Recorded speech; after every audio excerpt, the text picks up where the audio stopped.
put your floor jack under the control arm to raise the wheels up. Quickly replace a very rusted rotor. So yeah, look at this. This is like a lip in here. But my brake pads are still pretty good. So yeah, you could replace the rotors, keep the pads quickly. And then what I'm going to do is just remove the caliper bracket here. I think it's number 13, two of them. And then we're gonna compress the pads using a simple screwdriver. And what we're going to do is just slide your stuff in here and then wedge it against the rotor. And then once you do that,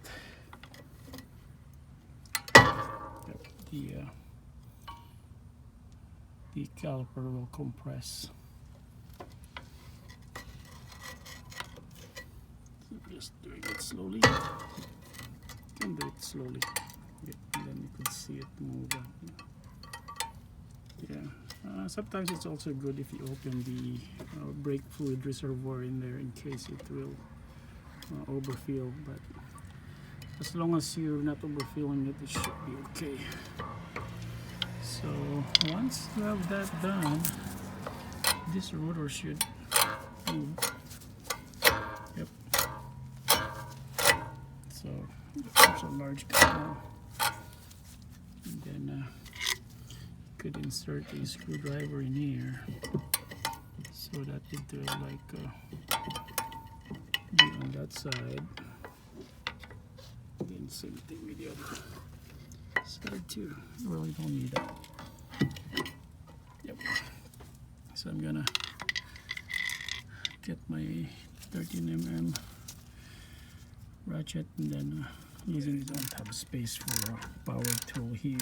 It's so tight. So I got the top one loosened. It's number 13. So I got the two caliper bolts out.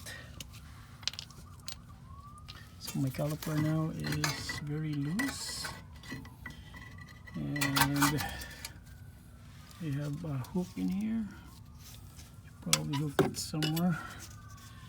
Don't leave it dangling. So I'll try this over here. Over here. Okay. See. So the hose is front, and we're gonna take out this number 10 bolt. Yeah, this bolt shouldn't be tight. It's not rusted too, so I need a freaking hammer to get this out.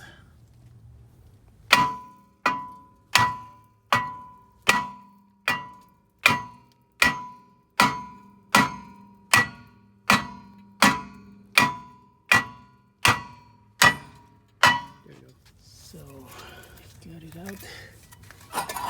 Yep. Parking brake still looks good.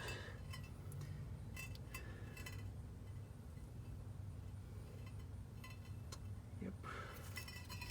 And this brake is toast. Yeah. Really rusted. Still works though.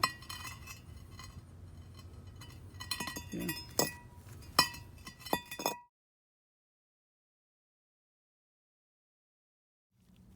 So anti-seize put in. So putting in my rotors fresh from the junkyard.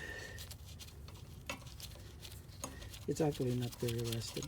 It's just that I've been putting it in my shed for several days, and weather has been like rainy, so yep, got rusted. So, but it's in pretty good condition though.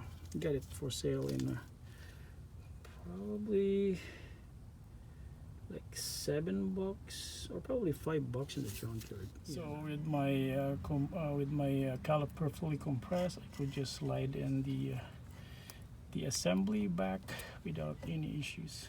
Okay, got everything bolted in. Get a pretty good gap in there. So I fully compressed it. And then anti-seize to the wheels so it will be easy to remove next time.